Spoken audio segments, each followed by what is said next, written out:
শুকরিয়া জানাই যে আল্লাহ তাআলা আজকে আমাদেরকে লাইভটি শুরু করবার তৌফিক এনায়েত করেছেন এবং রব্বুল ইজ্জা ওয়াল জালালের দরবারে অসংখ্য শুকরিয়া জানাচ্ছি এজন্য যে আল্লাহ তাআলা আমাদেরকে যুল হিজ্জাহ জিলহজ মাসে উপনীত হওয়ার তৌফিক এনায়েত করেছেন।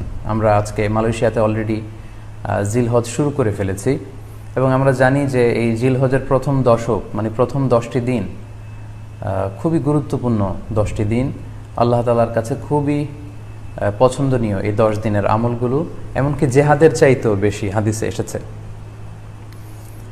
এবং কালামুল্লাহ মাজিদে আল কোরআন আল কারিমে আল্লাহ তাআলা এই জিলহজের প্রথম 10 দিনের শপথ করেছেন। এই 10 দিনের এবাদত আল্লাহ তাআলার কাছে এত বেশি পছন্দনীয় হওয়ার কারণ হচ্ছে এই 10 দিনে আল্লাহ তাআলা উম্মাহাতুল ইবাদাত অর্থাৎ যত মৌলিক ইবাদত আছে সবগুলো মৌলিক ইবাদতের একটা সমন্বয় করেছেন জিলহজ মাসের এই প্রথম 10 দিনে, যেটা বছরের অন্য কোনো সময় কিন্তু পাওয়া যায় না। কারণ এই 10 দিনের ভেতরে সালাত আছে, নফল সিয়াম আছে, সাদাকা আছে, কুরবানি আছে, হজের প্রসঙ্গটা আছে, যেটা বছরের অন্য কখনো এরকম উম্মাহাতুল ইবাদাত অর্থাৎ যত মৌলিক ইবাদত আছে সব মৌলিক ইবাদতের কম্বিনেশন সমন্বয় বছরের কোনো সময় কিন্তু আসলে হয় না, যেটা হয়ে থাকে জিলহজ মাসের প্রথম এই 10 দিনের ভেতর। এজন্য এই 10 দিনের ইবাদত আল্লাহ তাআলার কাছে অত্যন্ত বেশি প্রিয়। এজন্য আল্লাহ রাসূল সাল্লাল্লাহু আলাইহি ওয়াসাল্লাম এই 10 দিনে যাতে আমরা বেশি বেশি নফল ইবাদত করি আমাদেরকে উৎসাহিত করেছেন। পাশাপাশি আমরা যেন বেশি বেশি তাহমিদ, তাহলিল, তাকবীর দিয়ে এই 10টি দিনকে মুখরিত করে রাখি, এজন্য তিনি আমাদেরকে আদেশ করেছেন। এজন্য এই 10টি দিনে আমরা যেন বেশি বেশি সুবহানাল্লাহ ওয়ালহামদুলিল্লাহ লা ইলাহা ইল্লাল্লাহু আল্লাহু আকবার এই আজকারগুলো যেন আমরা বেশি বেশি পড়ি। এবং আরাফাতের সিয়ামের ব্যাপারে আল্লাহ রাসূল সাল্লাল্লাহু আলাইহি ওয়াসাল্লাম আশা করেছেন যে 9 জিলহজের যে নফল সিয়ামটি অর্থাৎ আরাফার রোজা, এই আরাফার রোজা যে ব্যক্তি রাখবে আল্লাহ রাসূল সাল্লাল্লাহু আলাইহি ওয়াসাল্লাম বলেন যে আমি প্রত্যাশা করি এই সিয়ামের বদৌলতে বিগত একটি বছরের এবং সামনের একটি বছরের যত পাপ হবে এই পাপগুলোকে আল্লাহ তাআলা আমাদের জন্য ক্ষমা করে দিবেন। এবং জিলহজের 9 তারিখ ফজর থেকে কিন্তু আমাদেরকে ওয়াজিব তাকবীর পাঠ করতে হয়। আমরা জানি সেটা শুরু হয় আরাফার দিন ফজর থেকে, 9 তারিখ ফজর থেকে শুরু করে 13 তারিখ আসর পর্যন্ত এই তাকবীরগুলো প্রত্যেক সালাতের পরে পড়া আমাদের জন্য আবশ্যক। আমরা যেন এই নফল আজকারগুলো, এই নফল তাকবীরগুলো যাতে আমরা বেশি বেশি করে দেই। এবং যারা কুরবানি করার জন্য ইচ্ছা পোষণ করেছেন তারা যেন এই 10 দিনের আগেই তাদের মাথার চুল এবং নখ কেটে পরিচ্ছন্ন হয়ে যান এবং জিলহজের এই 10 দিনে তারা যাতে মাথার চুল না কাটে এবং হাতের নখ না কাটে, এই মর্মে আল্লাহ রাসূল সাল্লাল্লাহু আলাইহি ওয়াসাল্লাম আমাদেরকে গাইডলাইন দিয়েছেন। সব মিলে আল্লাহ তাআলার কাছে এই 10টি দিনের ইবাদত খুবই প্রিয়, এমনকি হাদিসে এসেছে যেটা আমরা বললাম যে জেহাদের চাইতেও বেশি প্রিয়। এজন্য এই সুবর্ণ সুযোগটুকুন যেন আমরা কখনোই মিস না করি। তাই আমাদের সাধ্যমতো আমরা যেন বেশি বেশি নফল ইবাদত করি। আমরা যেন সুযোগ হলে পুরো 10 দিন ব্যাপী আমরা চাইলে নফল সিয়াম রাখতে পারি, আমরা বেশি বেশি কোরআন তেলাওয়াত করতে পারি, বিশেষ করে তাহমিদ, তাহলিল এবং তাকবীর, আলহামদুলিল্লাহ লা ইলাহা ইল্লাল্লাহ আল্লাহু আকবার এই জিকিরগুলো, এই আজকারগুলো পড়ে পড়ে যেন আমরা এই 10টি দিনকে মুখরিত রাখি। আল্লাহ তাআলা জিলহজ মাসের যে মাহাত্ম্য এবং বারাকা তিনি আমাদের জন্য দিয়েছেন এগুলো যেন আমরা বেশি বেশি হাসিল করতে পারি, আমিন ইয়া রাব্বাল আলামিন। সম্মানিত দর্শক ও শ্রোতাবৃন্দ, ইতিমধ্যে আমাদের এই লাইভ প্রোগ্রামটিতে প্রায় 24,000 দিনী ভাই বোন যুক্ত হয়েছেন। আপনারা একটু দেরি করে যারা যুক্ত হয়েছেন তাদেরকে আবারও আন্তরিক শুভেচ্ছা জানাই। আব্দুল্লাহ রোমান রোজ টিভি চ্যানেল 24 থেকে শুভেচ্ছা জানিয়েছে। আমরা শুনেছি যে রোমান অসুস্থ, আল্লাহ তাআলা রোমানকে সুস্থ করে দিক, আমরা দোয়া করি। এবং আজকের লাইভের যে ঘোষণাটি আমরা দিয়েছিলাম সেখানে অনেক দিনী ভাই বোনেরা, বাংলাদেশের একজন প্রথিত যশা ইসলামী সঙ্গীত শিল্পী মশিউর রহমান ভাই, ওনার করোনা পজিটিভ রিপোর্ট এসেছে, সবাই ওনার জন্য দোয়া চেয়েছেন। আসলে মানুষ তার চমৎকার চমৎকার ইসলামী সঙ্গীতের মধ্য দিয়ে যে শ্রোতাদের হৃদয়ে বেঁচে থাকে এটার একটা প্রমাণ। আমাদের মশিউর ভাই অসাধারণ দরাজ গলায় খুব চমৎকার ইসলামী সঙ্গীত পরিবেশন করেন। আমি নিজেও তার ইসলামী সঙ্গীতগুলো খুব পছন্দ করি। সবাই ওনার জন্য দোয়া চেয়েছেন। তো আজকের এই লাইভের শুরুতেই আমি আমাদের সকলের প্রিয় শিল্পী মশিউর রহমান ভাইয়ের জন্য দোয়া করি আল্লাহ তাআলা আমাদের প্রিয় ভাইকে দ্রুত শিফায়ে কামেলা আজলা নসিব করুক। যারাই পৃথিবীর যে প্রান্ত থেকে এই ভয়াবহ করোনা মহামারীতে আক্রান্ত হয়ে অসুস্থ অবস্থায় আছেন, আমরা সবার জন্য দোয়া করি আল্লাহ তাআলা সবাইকে খুব দ্রুত শিফায়ে কামেলা নসিব করুক। সম্মানিত শুধু আমি রিকোয়েস্ট করব আপনারা এই লাইভটি শেয়ার করে দিবেন, যাতে করে আপনাদের অন্যান্য ফেসবুক বন্ধুরা আজকের লাইভের এই আলোচনাটি থেকে উপকৃত হতে পারে। আমরা আজকে কুরবানি নিয়ে কিছু কথা শেয়ার করবার চেষ্টা করব ইনশাআল্লাহ। কুরবানির প্রসঙ্গটা আসলেই আমাদের স্মৃতির মানসপটে আমাদের ইব্রাহিম আলাইহিসসালাম এবং ইসমাঈল আলাইহিসসালামের যে কুরবানি, ওনাদের যে আত্মত্যাগ, এই দৃশ্যপটটি কিন্তু আমাদের চোখের সামনে ভেসে ওঠে। আমরা জানি যে ইব্রাহিম আলাইহিসসালাম আল্লাহ তাআলা সন্তুষ্টির জন্য স্বীয় পুত্র ইসমাঈল আলাইহিসসালামকে কুরবানি করতে চেয়েছিলেন, এবং সেই প্রসঙ্গ থেকেই কিন্তু আমরা প্রতি বছর জিলহজের 10 তারিখে কুরবানি করে থাকি। এবং এই দৃশ্যটি আল্লাহ তাআলার কাছে এতই ভালো লেগেছিল, এই আত্মত্যাগের দৃশ্যকে আল্লাহ তাআলা স্মরণীয় করে রাখবার জন্য কিয়ামত পর্যন্ত সব বিশ্বাসীদের জন্য এই জিলহজের একই টাইমে জিলহজের 10 তারিখে কুরবানি করাটাকে আল্লাহ তাআলা আমাদের উপর অবধারিত করে দিয়েছেন। এই বিষয়টি সূরাতুস সাফফাতের 105 নম্বর আয়াতে আল্লাহ তাআলা এভাবে ইরশাদ করছেন, ফালাম্মা বালাগা মাআহু সা'য়া ক্বালা ইয়া বুনাইয়া ইন্নী আরা ফিল মানামি আন্নী আযবাহুক ফানজুর মাযা তারা। অর্থাৎ ইসমাঈল আলাইহিস সালাম যখন একটু বড় হলেন, বাবার সাথে হাঁটতে পারেন, দৌড়াদৌড়ি করতে পারেন, ঠিক তখন ইব্রাহিম আলাইহিস সালাম স্বপ্নে দেখলেন যে তিনি ইসমাঈল আলাইহিস সালামকে কুরবানি করছেন, এবং স্বপ্ন দেখেই তিনি সরাসরি ছেলের সাথে কনসালটেশনে গেলেন, পরামর্শ করলেন যে বাবা, আমি তো স্বপ্নে দেখেছি যে আমি তোমাকে কুরবানি করছি, ফানজুর মাযা তারা, what do you think about it, what's your opinion about it, তোমার মতামত কি সেটা তুমি আমাকে বলো। তখন সাইয়েদনা ইসমাঈল আলাইহিস সালাম অত্যন্ত সাহসিকতার সাথে বলিষ্ঠ একটি জবাব দিয়েছিলেন, সেটাও আল্লাহ তাআলা কোরআনে সরাসরি কোট করেছেন। তিনি বলেছিলেন, ক্বালা ইয়া আবাতি ফাআল মা তু'মার সাতাজিদুনি ইনশাআল্লাহু মিনাস সাবিরিন। অর্থাৎ, হে আমার সম্মানিত পিতা, আপনি যেমনটি স্বপ্নে দেখেছেন, আল্লাহ তাআলা আপনাকে যেমন আদেশ করেছে আপনি ঠিক তেমনটিই করুন, আপনি ভয় পাবেন না, ইনশাআল্লাহ আপনি আমাকে ধৈর্যশীলদের অন্তর্ভুক্ত পাবেন। একটু কি কল্পনা করা যায় যে সাইয়েদনা ইসমাঈল আলাইহিস সালাম ছোট্ট শিশু, তিনি যখন শুনলেন যে বাবা তাকে কুরবানি করবে, জবাই করবে, তার প্রত্যুত্তরে তিনি বলেছিলেন, বাবা, আমি ভয় পাচ্ছি না, আমি আপনাকে নিয়ে চিন্তিত, আপনি ভয় পাবেন না, বরং আপনি যা আদিষ্ট হয়েছেন আপনি তাই করেন। কারণ নবীরা যখন স্বপ্নে কিছু দেখে, সেটা সাধারণ মানুষের মতো স্বপ্ন নয়, সেটা ওহী, সেটা আল্লাহর পক্ষ থেকে আদেশ। তো আপনি আমাকে ধৈর্যশীল পাবেন, আপনি ভয় পাবেন না। সাইয়েদনা ইব্রাহিম আলাইহিস সালাম ইসমাঈল আলাইহিস সালামকে কুরবানি করতে শুরু করলেন, জবাই করতে শুরু করলেন। আল্লাহ তাআলার কাছে এই দৃশ্যটি এত ভালো লাগলো, আল্লাহ তাআলা সাইয়েদনা জিবরাইল আলাইহিস সালামকে দিয়ে জান্নাত থেকে একটি বকরি বা মেষ পাঠিয়ে দিলেন।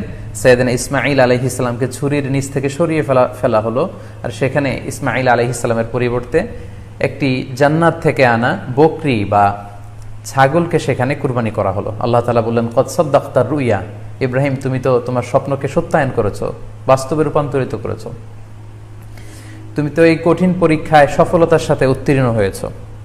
সাইয়েদনা ইব্রাহিম আলাইহিস সালাম পরীক্ষায় উত্তীর্ণ হলেন, এবং বাপ বেটার এই দৃশ্যায়নটি আল্লাহ তাআলার কাছে এত ভালো লেগেছে, আরশের উপর থেকে আল্লাহ তাআলা এত পছন্দ করেছেন ওনাদের স্যাক্রিফাইসকে, কুরবানিকে, কিয়ামত পর্যন্ত আমরাও যাতে কুরবানি করি, আল্লাহ তাআলা আমাদের জন্য এটাকে অবধারিত করে দিয়েছেন। সম্মানিত শুধু এখানে আমাদের জন্য সবচেয়ে বড় যে শিক্ষণীয় বিষয়, সেটি হচ্ছে সাইয়েদনা ইব্রাহিম আলাইহিস সালামের ঔরসে যখন ইসমাঈল আলাইহিস সালাম আসে, তখন তাফসীর এসেছে ইব্রাহিম আলাইহিস সালামের বয়স ছিল 86 বছর। Could you imagine that? 86 বছর বয়সে যখন একটা সন্তান আল্লাহ তাআলা ওনাকে দান করলেন, আল্লাহ তাআলা বললেন যে সেই সন্তানকে তুমি জবাই করো।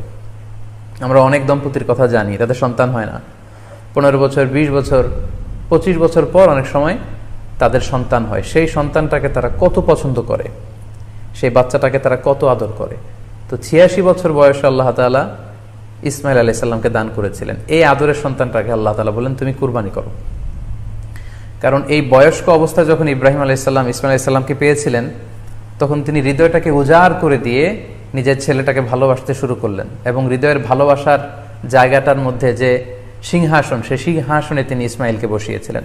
আল্লাহ তাআলা চেয়েছিলেন যে ইসমাঈলকে সেখান থেকে সরিয়ে ওই ভালোবাসার সিংহাসনের জায়গাটাতে তুমি যেন আল্লাহ তাআলাকে স্থান দাও, এবং সেই পরীক্ষাটাই তিনি বেসিক্যালি সাইয়েদনা ইব্রাহিম আলাইহিস সালামের কাছ থেকে করেছিলেন, এবং সেই পরীক্ষায় সাইয়েদনা ইব্রাহিম আলাইহিস সালাম সফলতার সাথে উত্তীর্ণ হয়েছিলেন। অর্থাৎ আল্লাহ চেয়েছিলেন যে তোমার হৃদয়ের ভালোবাসার সবচাইতে বড় জায়গাটা হচ্ছে ইসমাঈলের, তোমার পুরো হৃদয়টা জুড়ে আছে ইসমাঈল। আমি চাই তুমি আমার সন্তুষ্টির জন্য এই ইসমাইলকে বিলিয়ে দাও, এই ইসমাইলকে কুরবানি করে দাও। সম্মানিত শুধু এই স্টোরিটা থেকে আমাদের জন্য শিক্ষা হচ্ছে যে সাইয়েদনা ইব্রাহিম আলাইহিসসালামের হৃদয়ের সবচাইতে পছন্দনীয় বিষয়টা ছিল ইসমাইল। তিনি ইসমাইল আলাইহিসসালামকে, নিজের ছেলেকে বেশি পছন্দ করতেন। ইব্রাহিম আলাইহিসসালামের হৃদয়ে যেমনি ইসমাইল ছিল, আমাদের প্রত্যেকের হৃদয়ে কিন্তু এরকম এক একটা ইসমাইল আছে, কল্পিত ইসমাইল, রূপক ইসমাইল। আমাদের কারো হৃদয়ের ইসমাইল হচ্ছে আমাদের টাকা পয়সা, আমাদের কারো হৃদয়ের ইসমাইল হচ্ছে আমার ব্যাংক ব্যালেন্স, আমাদের কারো হৃদয়ের ইসমাইল হচ্ছে আমার দামি গাড়ি, আমাদের কারো হৃদয়ের ইসমাইল হচ্ছে আমার দামি গাড়ি, আমাদের কারো হৃদয়ের ইসমাইল হচ্ছে আমাদের যশ, খ্যাতি, আমাদের ক্ষমতা, প্রতিপত্তি, এগুলো। আল্লাহ তাআলা চান আমাদের প্রত্যেকের যার যার হৃদয়ের ইসমাইল যেটা, সেটাকে আমরা আল্লাহ তাআলার সন্তুষ্টির জন্য উৎসর্গ করতে পারবো কিনা, আল্লাহ তাআলার খুশির জন্য, সেরেফ শুধুমাত্র আল্লাহ তাআলার জন্য আমার হৃদয়ের ইসমাইলটাকে আমি স্যাক্রিফাইস করতে পারবো কিনা। এই শিক্ষাটা দেওয়ার জন্যই বেসিক্যালি আল্লাহ তাআলা এই কুরবানিকে আমাদের জন্য প্রেসক্রাইব করেছেন। আল্লাহ তাআলা চান যে আমাদের হৃদয়ের পুরো জায়গাটা জুড়ে যেন আল্লাহ তাআলার সন্তুষ্টি, আল্লাহ তাআলার ভালোবাসা, আল্লাহকে যে আমরা ফিল করি, আল্লাহকে যে আমরা ভয় পাই, সেই জায়গাটাতে যেন আমরা আল্লাহ তাআলাকে রাখতে পারি। এটাই মূলত আল্লাহ তাআলা আমাদের কাছ থেকে চান। এবং আমাদের জীবনের সব কাজগুলোই হবে শুধুমাত্র কেবলমাত্র আল্লাহ তাআলার সন্তুষ্টির জন্য। এজন্য বিশ্বনবী সাল্লাল্লাহু আলাইহি ওয়াসাল্লামকে কিন্তু আল্লাহ রাব্বুল আলামিন শিখিয়ে দিয়েছেন যে কুল ইন্না সলাতি ওয়া নুসুকি ওয়া মাহইয়ায়া ওয়া মামাতি লিল্লাহি রাব্বিল আলামিন। হে নবী, আপনি বলুন যে আমার নামাজ, আমার কুরবানি, আমার জীবন, আমার মরণ সবটাই তো আল্লাহর জন্য। তাই আমাদের হৃদয়ে যদি আমরা আল্লাহকে স্থান দিতে পারি, আমাদের সব কিছু, সাইয়েদনা ইব্রাহিম আলাইহিস সালাম যেমনি নিজের প্রিয় পুত্র সন্তানকে কুরবানি করেছিলেন, ঠিক তেমনিভাবে আমাদের হৃদয়ের ইসমাইলটাকেও যদি আমরা আল্লাহ সন্তুষ্টির জন্য স্যাক্রিফাইস করতে পারি, কুরবানি করতে পারি, তাহলেই কিন্তু এই কুরবানির শিক্ষাটা আমাদের জন্য বাস্তবায়িত হবে বা সফল হবে। এবং এই শিক্ষাটা দেওয়ার জন্য আল্লাহ তাআলা এই কুরবানির বিধানকে আমাদের জন্য জারি করেছেন, যে আমাদের হৃদয়ে শুধু আল্লাহ তাআলার ভয় থাকবে। এবং এই যে আমরা কুরবানি করবে, কুরবানির রক্ত, গোশত, চামড়া কোনোটাই কিন্তু আল্লাহ তাআলার কাছে পৌঁছে না, পৌঁছে হচ্ছে আমাদের হৃদয়ের ভয়, তাকওয়াটা আল্লাহ তাআলার কাছে পৌঁছে। সূরাতুল হজ্জের 37 নম্বর আয়াতে আল্লাহ বলছেন, লা ইয়ানালাল্লাহা লুহুমুহা ওয়ালা দিমাউহা ওয়ালাকি ইয়ানালুহুত তাকওয়া মিনকুম। এই কুরবানির রক্ত, কুরবানির গোশত, এগুলো তো আল্লাহর কাছে পৌঁছে না, আল্লাহর কাছে পৌঁছে হচ্ছে তোমাদের তাকওয়া। আমরা কতটা ইখলাসের সাথে, কতটা আন্তরিকতার সাথে, কতটা আনুগত্যের সাথে আমাদের সম্পদ, আমাদের নিজেদেরকে আমরা আল্লাহর কাছে সোপর্দ করতে পেরেছি, আমরা কতটা আল্লাহর সমর্পিত বান্দা হতে পেরেছি, এটাই হচ্ছে এই কুরবানির শিক্ষা, যেটা সাইয়েদনা ইব্রাহিম আলাইহিস সালাম গোটা বিশ্ববাসীর জন্য নিদর্শন এই ঘটনার মধ্য দিয়ে কিন্তু আমাদের জন্য রেখে গিয়েছেন। তাই আমরা এই কুরবানির মধ্য দিয়ে এটা যেন ফিল করি যে আমাদের সবটুকু আমরা আল্লাহর জন্য বিলিয়ে দিতে প্রস্তুত আছি। সম্মানিত, শুধু এই কুরবানির দিনে ইয়াউমুন নাহারে বা 10 জিলহজে আমরা যে কুরবানি উদযাপন করব, ঈদুল আজহা উদযাপন করব, এই দিনের সবচাইতে প্রিয় আমল হচ্ছে আল্লাহ তাআলার কাছে পশু জবাই করে, যেটা আমরা বলেছি ইব্রাহিম আলাইহিস সালামের সেই ঘটনার, সেই দৃশ্যায়নের পুনরাবৃত্তি। আল্লাহ তাআলা সেটা দেখতে চান, আমরা পশু জবাই করে রক্ত প্রবাহিত করে দেয়, এটা আল্লাহ তাআলার কাছে খুবই পছন্দনীয়। সুনানে তিরমিজিতে এসেছে, আয়েশা রাদিয়াল্লাহু তাআলা আনহা থেকে বর্ণিত, তিনি বলেন, আন্না রাসূলুল্লাহ সাল্লাল্লাহু আলাইহি ওয়াসাল্লাম ক্বাল, আল্লাহ রাসূল সাল্লাল্লাহু আলাইহি ওয়াসাল্লাম বলেছেন, মা আমিলা আদামিয়ুন মিন আমালিন ইয়াউমান নাহার আহাব্বা ইলাল্লাহি মিন ইহরাকিদ দাম।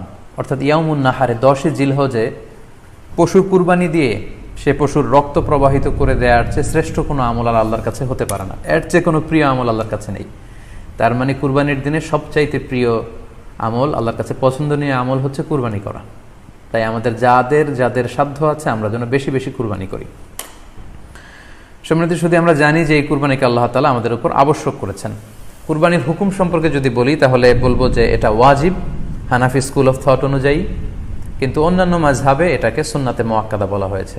মেজরিটি স্কলাররা, জুমহুরুল ফুকাহা, ইমাম শাফিঈ, আহমদ এবং ইমাম মালিকদের মতে, তাদের মতে এটা হচ্ছে সুন্নাতে মুআক্কাদা। কিন্তু হানাফি মাযহাবে এই কুরবানি করা হচ্ছে ওয়াজিব।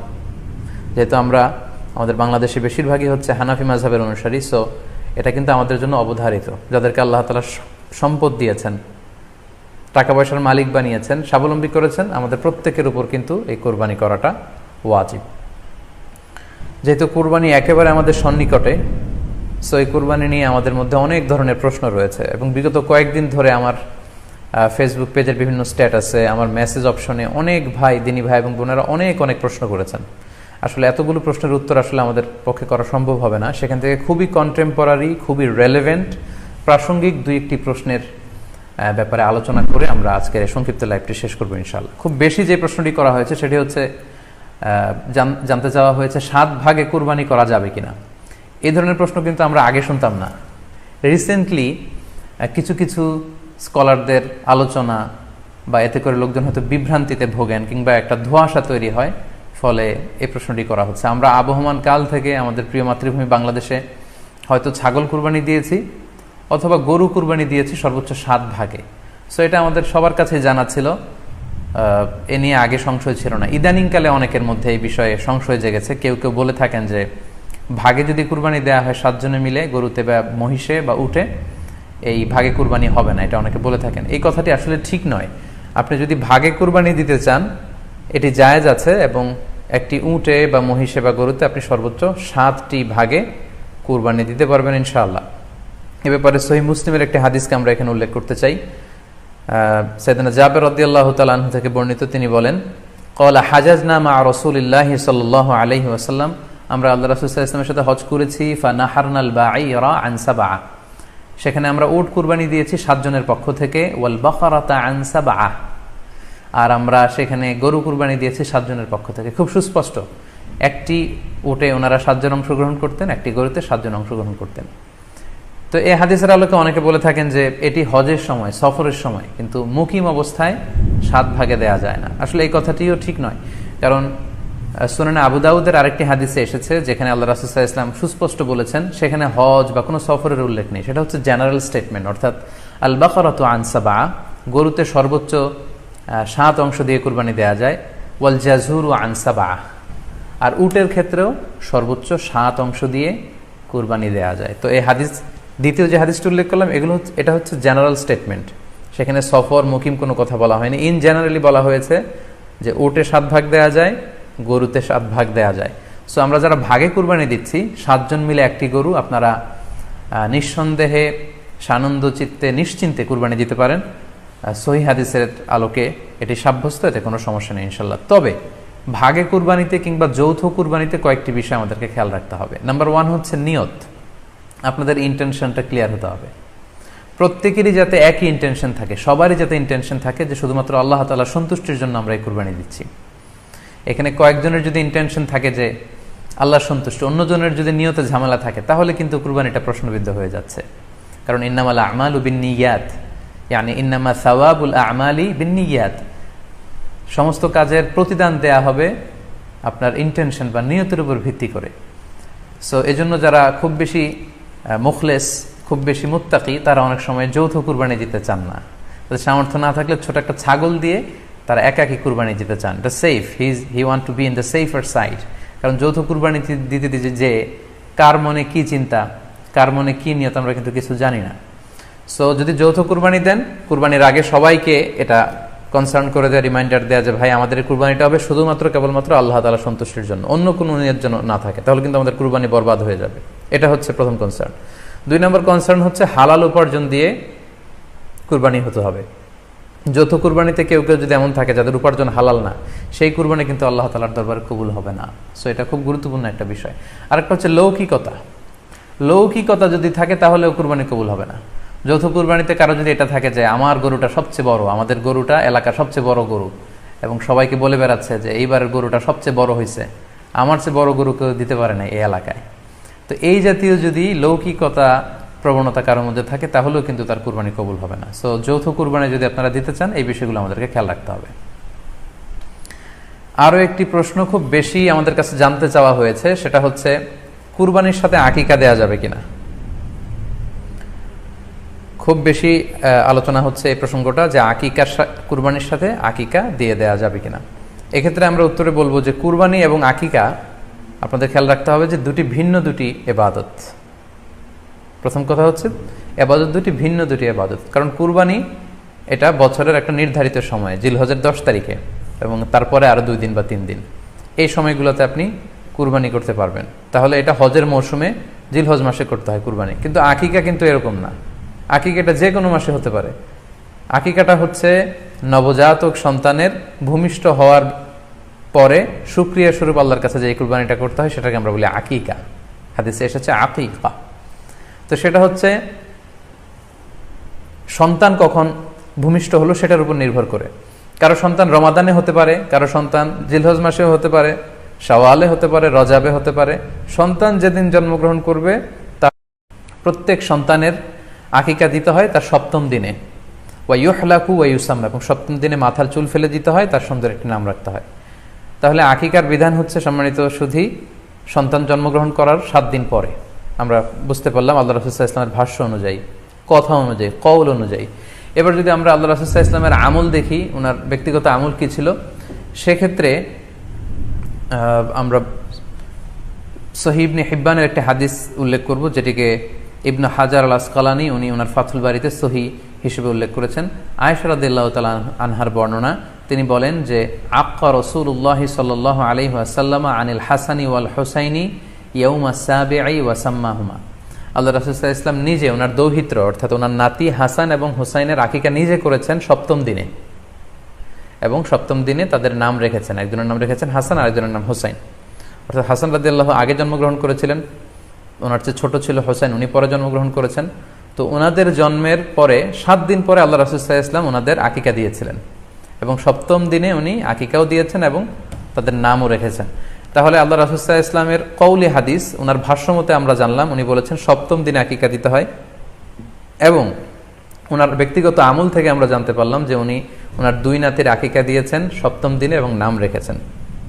তাহলে এ থেকে আমরা সুস্পষ্ট বুঝতে পারি যে আকিকা দিতে হয় সন্তান জন্মগ্রহণ করার 7 দিন পর, সপ্তম দিনে।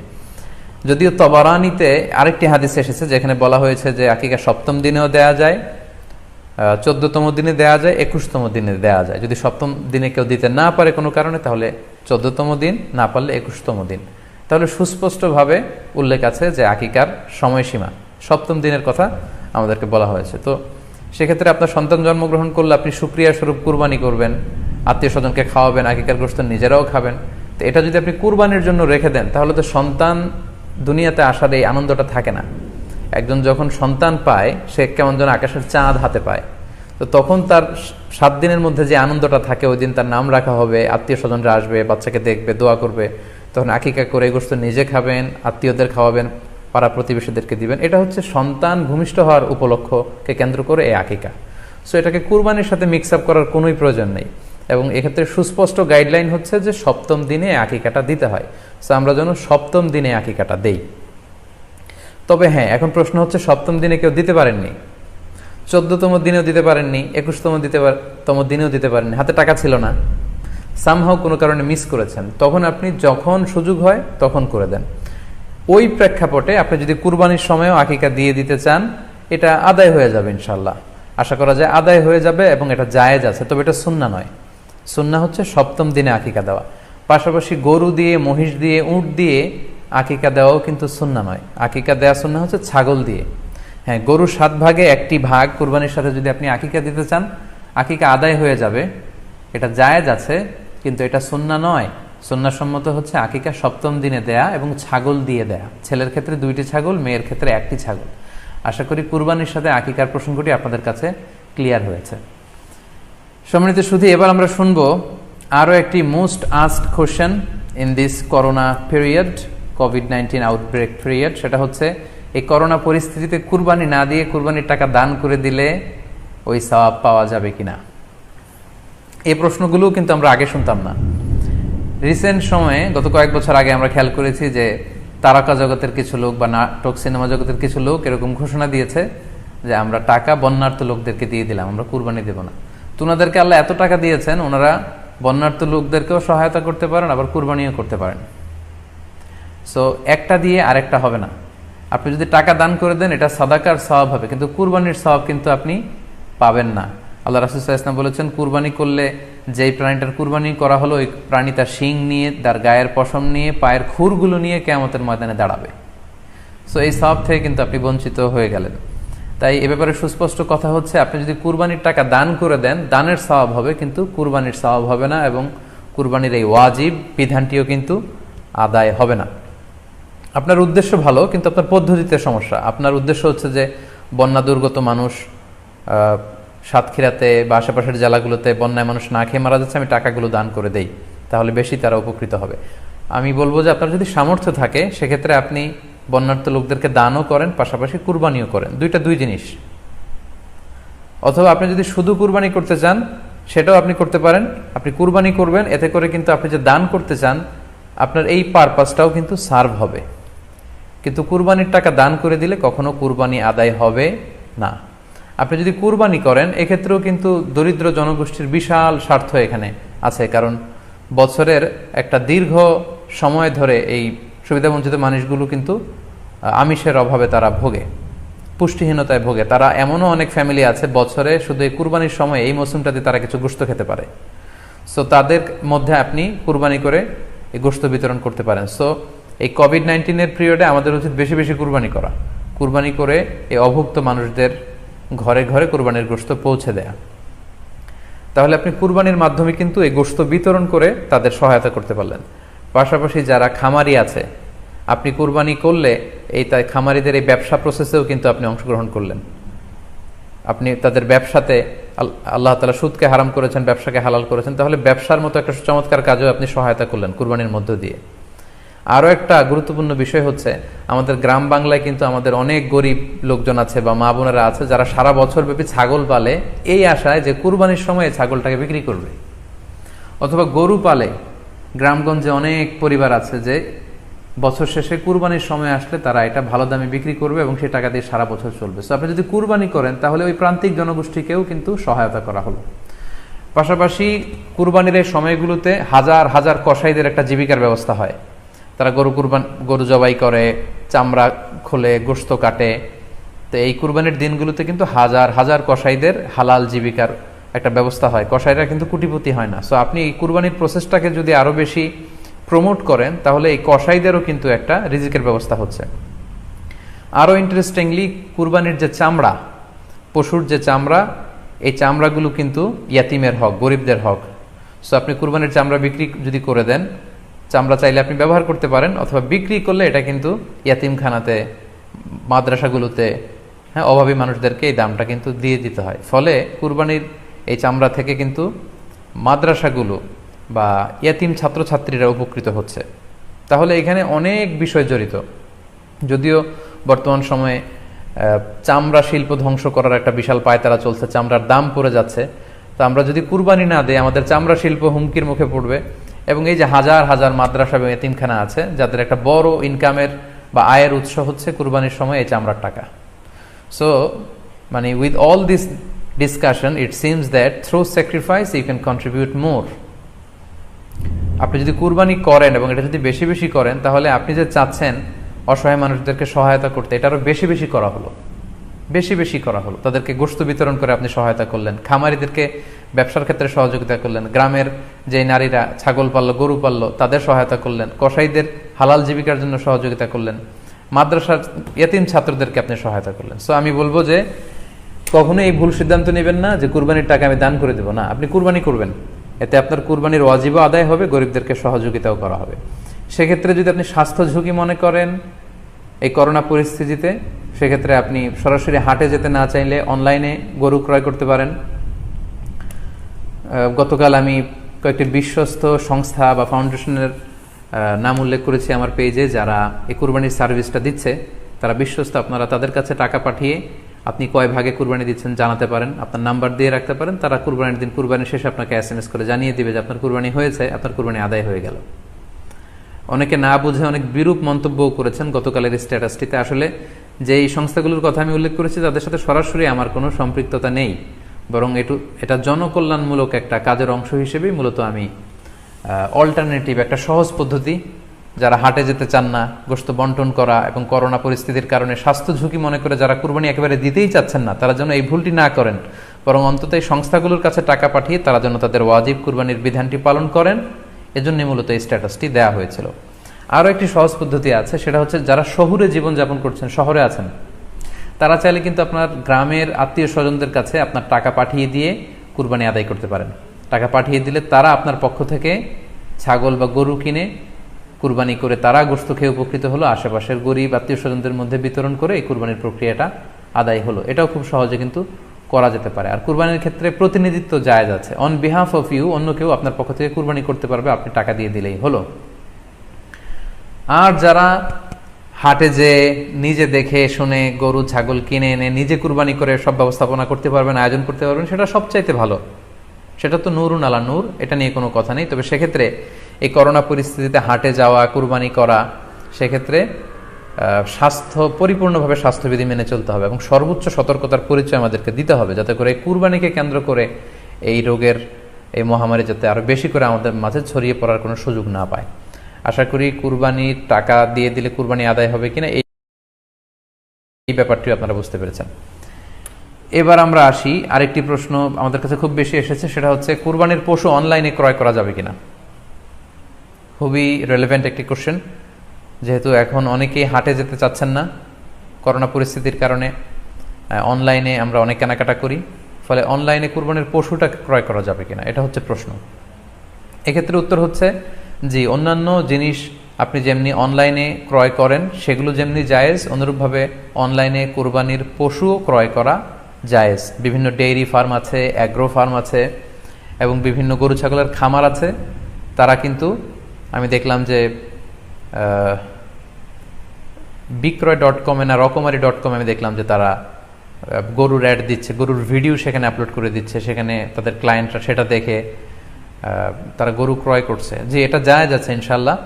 আপনারা যদি স্বাস্থ্য ঝুঁকির কারণে গরুর হাটকে অ্যাভয়েড করতে চান, ওখানে যেতে না চান, আপনারা চাইলে অনলাইনে পশু ক্রয় করতে পারবেন। তবে সেক্ষেত্রে দুটি জিনিস আপনাকে নিশ্চিত হতে হবে, দুইটা জিনিস আপনাকে অনলাইনে পশু ক্রয় করার ক্ষেত্রে নিশ্চিত হতে হবে। প্রথম বিষয় হচ্ছে পশুটা দৈহিকভাবে ত্রুটিমুক্ত কিনা, এটা নিশ্চিত হতে হবে। অর্থাৎ পশুর বিস্তারিত অঙ্গ প্রত্যঙ্গের বর্ণনা আপনার জানা থাকা চাই। পশুটা সুস্থ আছে কিনা, বাহ্যিকভাবে সমস্ত ত্রুটিমুক্ত কিনা, এটা জানতে হবে। 2 নম্বর হচ্ছে পশুর বয়স সম্পর্কে আপনার জানতে হবে, কারণ যে কোনো বয়সের পশু দিয়ে কুরবানি করা যায় না, এটার একটা নির্ধারিত বয়স সীমা দেওয়া আছে শরিয়াতে, সেটা আপনাকে মেনটেন করতে হবে। প্রথম হচ্ছে সালিমাতুন মিনাল উয়ুবিজ যাহিরা, বাহ্যিক ত্রুটিমুক্ত হওয়া। যে কোনো পশু দিয়ে কিন্তু, অসুস্থ পশু দিয়ে কুরবানি করলে কিন্তু কুরবানি হবে না। এক্ষেত্রে আমরা সুনানে নাসাইর একটি হাদিস উল্লেখ করব। হাদিসটি সহিহ, বারা ইবনে আযিব রাদিয়াল্লাহু তাআলা আনহু বর্ণনা করেছেন। আল্লাহ রাসূল সাল্লাল্লাহু আলাইহি ওয়াসাল্লাম বলেছেন, লা ইয়াজুজু মিনাদ দাহায়া আল আওরাউল বাইয়িনু আওরুহা, এমন পশু দিয়ে কুরবানি হবে না যেই পশুটা সুস্পষ্টভাবে অন্ধ কানা কোনো পশু দিয়ে কুরবানি হবে না। ওয়াল আরজাউল বাইয়িনু আরাজুহা, খোড়া, কুরবানি যেখানে করা হবে ওই জায়গা পর্যন্ত হেঁটে যেতে পারছে না, মাঠ থেকে বাড়িতে আনা যাচ্ছে না, এরকম খোড়া প্রাণী দিয়ে কুরবানি করা যাবে না। ওয়াল মারিদাতুল বাইয়িনু মারাদুহা, খুব বেশি অসুস্থ, খুবই দুর্বল অসুস্থ প্রাণী দিয়ে কুরবানি করা যাবে না। ওয়াল আজফা উল্লাতি লা তুনকি, এবং এমন বয়স্ক বৃদ্ধ প্রাণী যে অতি বয়সের ভারে এটা নুজ্জ হয়ে গিয়েছে এবং এর হাড্ডির ভেতরে যে মজ্জা শুকিয়ে গিয়েছে, এরকম প্রাণী দিয়েও কিন্তু কুরবানি করা যাবে না। তাহলে সুনানে নাসাইয়ের এই সহিহ হাদিসটির মধ্য দিয়ে আমরা বুঝতে পারলাম যে অন্ধ প্রাণী দিয়ে কুরবানি করা যায় না, খোড়া প্রাণী দিয়ে করা যায় না, খুবই দুর্বল প্রাণী দিয়ে এবং খুব বয়স হয়েছে এরকম প্রাণী দিয়ে কিন্তু কুরবানি করা যাবে না। তারপর আমরা সুনানে তিরমিজির আরেকটি হাদিস এখানে উল্লেখ করব। এই হাদিসটিও হাসান পর্যায়ের হাদিস। বর্ণনাকারী হচ্ছেন আলী রাদিয়াল্লাহু তাআলা আনহু। তিনি বলেন, নাহা রাসূলুল্লাহ সাল্লাল্লাহু আলাইহি ওয়াসাল্লাম আইয়ুদহা বিআ'যাবিল করনি ওয়াল উযুন, অর্থাৎ আল্লাহ রাসূল সাল্লাল্লাহু আলাইহি ওয়াসাল্লাম শিং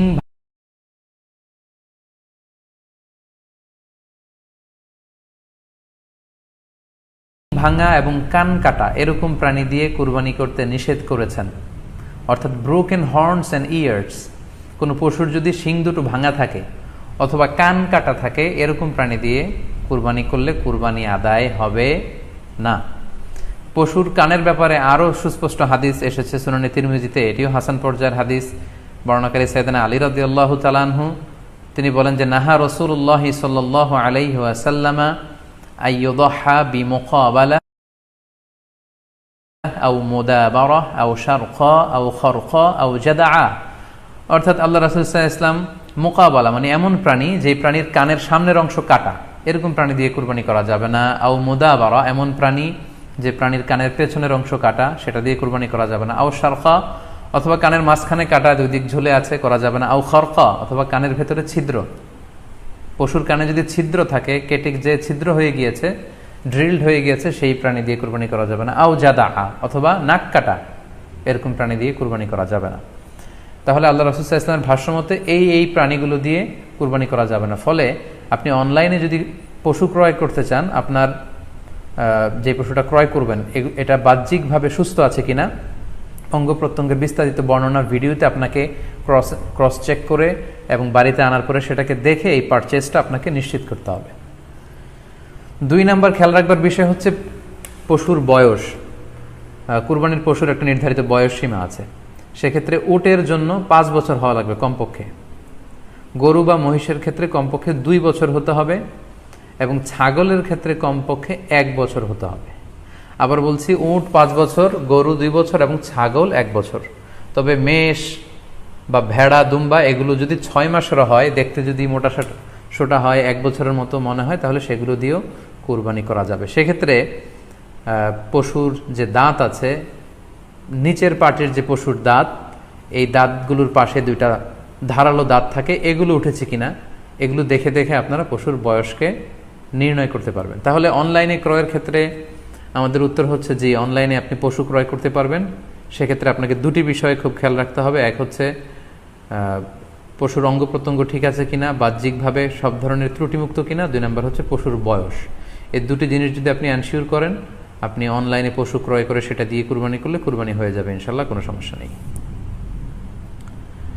আরও একটি প্রশ্ন আমাদের কাছে খুব বেশি এসেছে, সেটা হচ্ছে কুরবানি কি পুরো পরিবারের পক্ষ থেকে একজন দিতে হবে নাকি সামর্থ্যবান প্রত্যেকের দিতে হবে? আই রিপিট, আমি আবার বলছি, প্রশ্নটি হচ্ছে যে অনেকে এই প্রশ্নটি করেছেন যে পুরো পরিবার থেকে একজন দিলে হয়ে যায় নাকি সামর্থ্যবান প্রত্যেকের দিতে হয়। সম্মানিত দিনী ভাই এবং বোনেরা, এটি একটি মতবিরোধপূর্ণ মাসআলা, অর্থাৎ এই মাসআলার ক্ষেত্রে স্কলারদের মধ্যে মতভেদ পাওয়া যায়। এক্ষেত্রে 2টি মতামত। একদল স্কলার বলেছেন যে এটা পরিবারের পক্ষ থেকে একজন দিলে আদায় হয়ে যাবে। অপর মতামত হচ্ছে যে না, সামর্থ্যবান প্রত্যেকেরই দিতে হবে। আমরা 2টি মতামত নিয়ে আলোচনা করি। প্রথম মত হচ্ছে যে এক পরিবারের পক্ষ থেকে একজনই যথেষ্ট। এই মতামতটিও দলিলের দিক থেকে বেশ শক্তিশালী। সেক্ষেত্রে আমরা মেহনাফ ইবনে সুলাইম রাদিয়াল্লাহু তাআলা আনহুর বর্ণিত একটি হাদিস সুনানে আবু দাউদে এসেছে, হাদিসটি হাসান পর্যায়ের হাদিস। তিনি বলছেন, ও নাহনু উকুফুন মা রাসূলিল্লাহ বিআরাফাতিন, আমরা রাসূল সাল্লাল্লাহু আলাইহি ওয়াসাল্লামের সাথে 9 জিলহজ আরাফার ময়দানে ছিলাম। কলা, তখন আল্লাহ রাসূল সাল্লাল্লাহু আলাইহি ওয়াসাল্লাম আমাদেরকে বলেছেন, ইয়া আইয়ুহান নাস, হে মানব সকল, ইন্না আলা কুল্লি আহলি বাইতিন ফি কুল্লি আমিন উদহিয়া, অর্থাৎ প্রত্যেকটি, আল্লাহ রাসূল সাল্লাল্লাহু আলাইহি ওয়াসাল্লাম বলেছেন, প্রত্যেকটি ফ্যামিলির জন্য প্রতি বছর একটি কুরবানি ওয়াজিব হয়। আমি আবার বলছি, প্রত্যেক ফ্যামিলির জন্য প্রতি বছর কুরবানি দিতে হয় কয়টি? একটি। তাহলে কুরবানি পরিবারের পক্ষ থেকে একটি দিলেই আদায় হয়ে যাবে। সুনানি তিরমিজির আরো একটি হাদিস আমরা এখানে উল্লেখ করতে পারি। এই হাদিসটিও সহিহ। সাইয়েদনা আতা ইবনে ইয়াসার রাদিয়াল্লাহু তাআলা আনহু, উনি আবু আইয়ুব আল আনসারী রাদিয়াল্লাহু তাআলা আনহুকে জিজ্ঞেস করেছিলেন যে কাইফা কানাতিল উদহিয়া ফি আহদি রাসূলিল্লাহ, হে আল্লাহর নবীর সাহাবী, আল্লাহ রাসূল সাল্লাল্লাহু আলাইহি ওয়াসাল্লামের জামানাতে কুরবানি কেমন হতো, কিভাবে তারা কুরবানি দিতেন? তো আবু আইয়ুব আল আনসারী রাদিয়াল্লাহু তাআলা আনহু উনি বলেছেন, কানা রাজুলু ইউদাহি বিশাতি আনহু ওয়া আন আহলিহি, আল্লাহ রাসূল সাল্লাল্লাহু আলাইহি ওয়াসাল্লামের সময়কালে লোকজন একটি ছাগল কুরবানি দিত তার পক্ষ থেকে এবং তার ফ্যামিলির পক্ষ থেকে। আনহু ওয়া আন আহলিহি, তার নিজের পক্ষ থেকে এবং ফ্যামিলির পক্ষ থেকে। অর্থাৎ এই হাদিসগুলোর আলোকে বোঝা যায় যে পুরো পরিবারের পক্ষ থেকে একজন কুরবানি দিয়ে দিলেই আদায় হয়ে যাবে।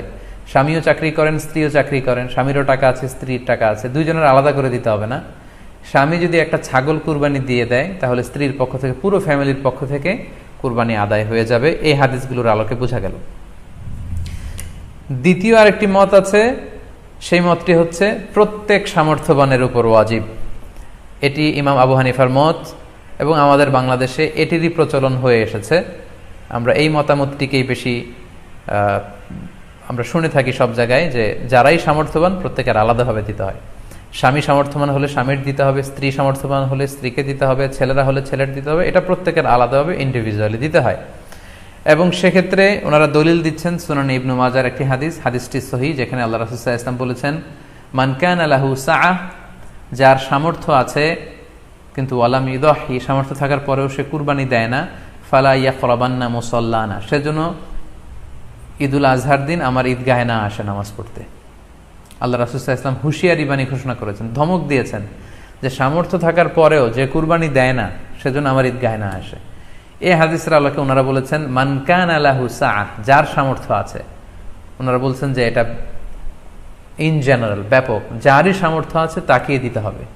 সো এখানে বাস্তবতা হচ্ছে দুই পক্ষেরই খুব ভ্যালিড দলিল আছে। আর কোনো মাসালার ক্ষেত্রে যখন মতবিরোধ থাকে, দুই পক্ষেরই দলিল থাকে, সেক্ষেত্রে বাড়াবাড়ি করাটা অনুচিত, বরং এটা হচ্ছে ইসলামের সৌন্দর্য, এখানে প্রশস্ততা রয়েছে। সো যারা মনে করে যে ফ্যামিলির পক্ষ থেকে একজন কুরবানি দিলেই আদায় হয়ে যাবে, তাদেরও দলিল আছে, তাদেরকে সেটা করতে দেওয়া উচিত। তবে আমরা এটাকেই সাজেস্ট করি যে প্রত্যেক সামর্থ্যবানের উপর কুরবানি দেওয়া উচিত।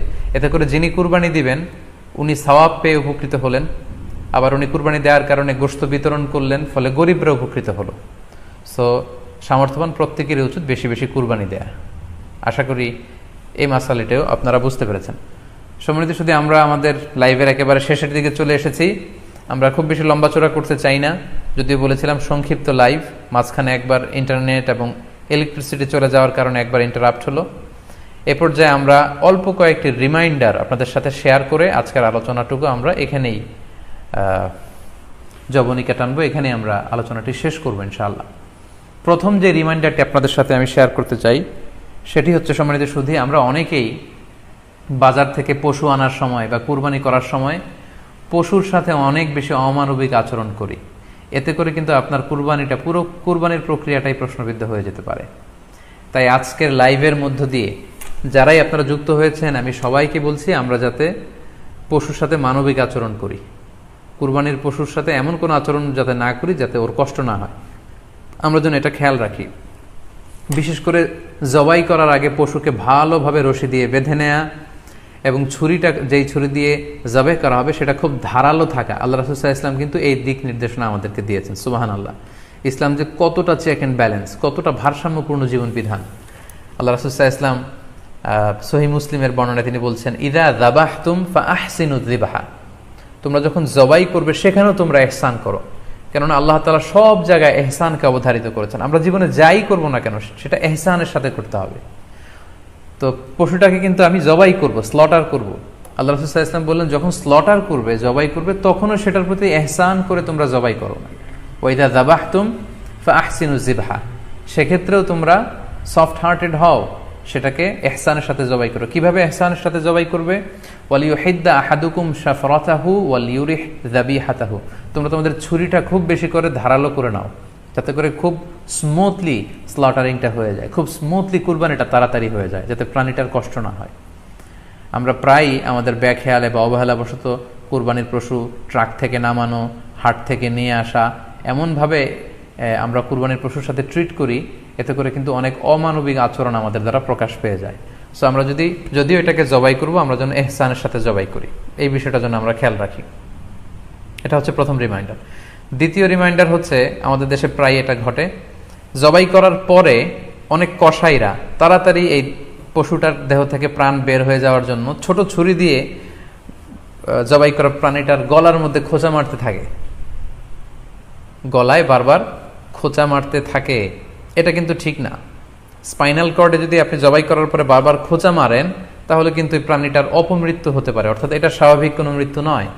স্বাভাবিক মৃত্যু হচ্ছে জবাই করে দেয়া, এবং ইসলাম এটাকে আমাদের জন্য বৈধ করেছেন।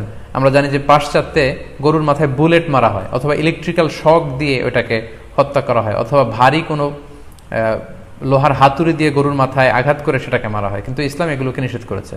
ইসলামের বিধান হচ্ছে স্লটারিং করা, আপনি জবাই করে দিবেন। সেক্ষেত্রে আমার মনে হয় 10 থেকে 15 মিনিট যদি আমরা একটু ওয়েট করি, গরুর দেহ থেকে সবগুলো রক্ত কিন্তু বের হয়ে যাবে, ফলে এটার গোশতটা উপাদেয় হবে আমাদের জন্য। কিন্তু আমরা যদি তাড়াহুড়ো করে, বিশেষ করে অনেক কসাই ভাইরা রুহটা যাতে তাড়াতাড়ি বের হয়ে যায়, প্রাণটা যাতে তাড়াতাড়ি বের হয়ে যায়, জবাইয়ের পরে আবার ছোট ছুরি দিয়ে স্পাইনাল কর্ডে খোঁচা মারতে থাকে, এটা কিন্তু ঠিক না। এতে করে যেটা হয়, এটা স্বাভাবিক মৃত্যু হয় না, বরং অপমৃত্যু হয়ে থাকে। আমরা যখন কুরবানি করি তখন প্রাণীটার শ্বাসনালী এবং কণ্ঠনালী কেটে যায়, এবং তারপরে রক্তনালী, যেটাকে ইংরেজিতে বলে জুগুলার ভেইন, এই জুগুলার ভেইনটা যখন কেটে যায় তখন কিন্তু প্রাণীটা আর ব্যথা পায় না। গবেষণায় দেখা গিয়েছে যে যদিও আমরা দেখি যে প্রাণীটা খুব ছটফট করে, লাফালাফি করে, কিন্তু আসলে সে ব্যথা পায় না। জুগুলার ভেইন যখন কেটে ফেলে তখন ব্রেইন তাকে স্পাইনাল কর্ডের মাধ্যমে হার্টে সিগন্যাল দেয় আরো বেশি পাম্প করার জন্য, আরো বেশি রক্ত পাঠানোর জন্য। ফলে দেহের সবগুলো রক্ত গলার ওই কাটা জায়গা দিয়ে কিন্তু বের হয়ে যায়। কিন্তু ওই মুহূর্তে আপনি যখন ছোট ছুরি নিয়ে এটার স্পাইনাল কর্ডে খোঁচাখুচি করতে শুরু করেন তখন কিন্তু এটার অপমৃত্যু ঘটে, এটার স্ট্রোক হতে পারে, এটা হার্ট অ্যাটাক করে মারা যেতে পারে। তাহলে সেটা কিন্তু স্বাভাবিকভাবে জবাইয়ের মধ্যে দিয়ে মৃত্যুবরণ করলো না, বরং হার্ট অ্যাটাক করে বা স্ট্রোক করে সেটা মারা গেল। তখন কিন্তু আপনার কুরবানিটা প্রশ্নবিদ্ধ হয়ে যেতে পারে। তো এই জন্য আমি সকলের কাছে অনুরোধ করব, আপনারা তাড়াহুড়ো না করে 10 থেকে 15 মিনিট একটু ওয়েট করেন জবাহের পরে, এটাকে স্বাভাবিকভাবে, ন্যাচুরালি, প্রাকৃতিকভাবে এটার রুহুটা বের হতে দিন। তা না হলে আমাদের কুরবানি কিন্তু প্রশ্নবিদ্ধ হয়ে যেতে পারে। 3 নম্বর রিমাইন্ডার হচ্ছে, আমাদের বাংলাদেশের অনেক জেলায় আমরা হিন্দু মুসলমান একসাথে থাকি। আমার কাছে নিউজ এসেছে যে অনেক জায়গায় অনেকে হিন্দুদের মন্দিরের সামনে কুরবানির গরু জবাই করে। এটা ঠিক না, কারণ আমরা জানি যে ওরা এই গরুর পূজা করে থাকে। সো আমরা এমন কিছু করব না যেটা ওদেরকে খুব বেশি কষ্ট দিবে। সো অনেকে শুনেছি যে উস্কানিমূলকভাবে তারা একটু দেখিয়ে দিতে চায় বা তাদের উপর প্রতিশোধ নিতে চায়। এরকম করে অনেক সময় হিন্দুদের বিভিন্ন গ্রামে মন্দিরের সামনে এই কুরবানির ব্যবস্থাপনা করা হয়। আমি বলবো যে আমরা এটা যাতে না করি। আমরা হিন্দুদের যে উপাসনালয় আছে, আমাদের হিন্দু ভাইদের উপাসনালয়গুলোকে স্কিপ করে এমন জায়গায় কুরবানি করব যাতে করে তাদের এই দৃশ্য দেখা না লাগে এবং তাদের এবাদতগাহের সামনেও যাতে আমাদের এরকম পরিস্থিতি তৈরি করতে না হয়। আমরা যাতে সাম্প্রদায়িক সম্প্রীতি আমাদের আবাদতের মধ্য দিয়ে বজায় রাখতে পারি এবং কোনো ধরনের উস্কানিমূলক কর্মকাণ্ডে যেন আমরা কখনোই যুক্ত না হই। 4 নাম্বার এবং সবচাইতে গুরুত্বপূর্ণ পয়েন্ট হচ্ছে, জি খেয়াল করে শুনুন, আপনাকে বলছি, 4 নাম্বার পয়েন্ট হচ্ছে যে জবাইয়ের স্থান এবং বর্জ্য কুরবানির পরে এটাকে নিজ দায়িত্বে পরিচ্ছন্ন করুন। আই রিপিট, আমি আবার বলছি, যেখানে আপনি কুরবানি করলেন সেটাকে এবং এই যে বর্জ্য ময়লা, এটা নিজ দায়িত্বে আপনি ক্লিন করুন। সিটি কর্পোরেশনের ভাইয়েরা সরকারি তত্ত্বাবধানে সারা বাংলাদেশের এই সব বর্জ্য আসলে পরিষ্কার করা সম্ভব না। জরিপে এসেছে যে 50 লক্ষ গরু জবাই করা হয় প্রত্যেকটা কুরবানির ঈদে। তো সেক্ষেত্রে আমাদেরকে দায়িত্বশীল হতে হবে। কুল্লুকুম রাঈন ওয়া কুল্লুকুম মাসউলুন আন রাইয়াতিহি। আল্লাহ রাসূল সাল্লাল্লাহু আলাইহি ওয়াসাল্লাম বলেছেন, তোমরা প্রত্যেকে দায়িত্বশীল আর তোমাদের প্রত্যেকের দায়িত্বের ব্যাপারে কিয়ামতের ময়দানে আল্লাহ তাআলা কিন্তু তোমাদেরকে জিজ্ঞেস করবে। তাই আমরা যেন নিজ দায়িত্বে এই কুরবানির করার স্থান এবং বর্জ্য যেন পরিষ্কার করি। ব্লিচিং পাউডার দিয়ে বেশি করে পানি মেরে আমরা যেন পরিষ্কার পরিচ্ছন্ন রাখি, কারণ আত-তুহুরু শাতরুল ঈমান, পরিষ্কার পরিচ্ছন্নতা এটা হচ্ছে ঈমানের অঙ্গ। এই বিষয়টা জানে আমরা খুব গুরুত্বের সাথে নেই এবং নিজ নিজ কুরবানি আমরা যেখানে দিলাম সেই জায়গাটা যেন আমরা পরিষ্কার করি। বিশেষ করে বিভিন্ন সংস্থা যারা অনেক অনেক কুরবানি করবেন, ভলান্টিয়ারলি বিভিন্ন কুরবানি করে কুরবানির গোশত বিতরণ করবেন, আপনারা এরকম ভলান্টিয়ারলি ক্লিনলিনেস ক্যাম্পেইন করতে হবে যাতে কোনো ধরনের রক্ত, ময়লা, বর্জ্য, আবর্জনা না থাকে। এই ব্যাপারটাকে যেন আমরা খেয়াল রাখি। সর্বশেষ হচ্ছে, অনেকে জিজ্ঞেস করেন যে ফ্রিজে রাখা যাবে কিনা। জি, কুরবানির গোশত ফ্রিজে রাখা যাবে। ইবনে আব্বাস রাদিয়াল্লাহু তাআলা আনহুর মত অনুযায়ী 3 ভাগ করা উত্তম, তবে এটা আবশ্যক নয়। আপনি 1 ভাগ নিজে খাবেন, 1 ভাগ আত্মীয় স্বজন প্রতিবেশীদের দিবেন, আরেক ভাগ গরিব দুঃখীদের মাঝে বন্টন করে দিবেন, এটা উত্তম, কিন্তু এটা আবশ্যক নয়। পুরো গোশত যদি আপনার লেগে যায় আপনি ভোগ করতে পারেন, আর যদি আপনার কাছে অতিরিক্ত গোশত থাকে এটা আপনি আত্মীয়দের দান করুন, গরিব আত্মীয়দের আপনি উপহার দিন, গরিব মিসকিনদের, সুবিধা বঞ্চিত মানুষদেরকে আপনি এগুলো দান করুন। কারণ সূরাতুল হাজ্জের 28 নম্বর আয়াতে আল্লাহ তাআলা বলেছেন, ফাকুলু মিনহা ওয়া আতঈমুল বাঈসাল ফাকির, তোমরা কুরবানির এই গোশত নিজেরাও খাও এবং অভাবী লোকদেরকে দাও।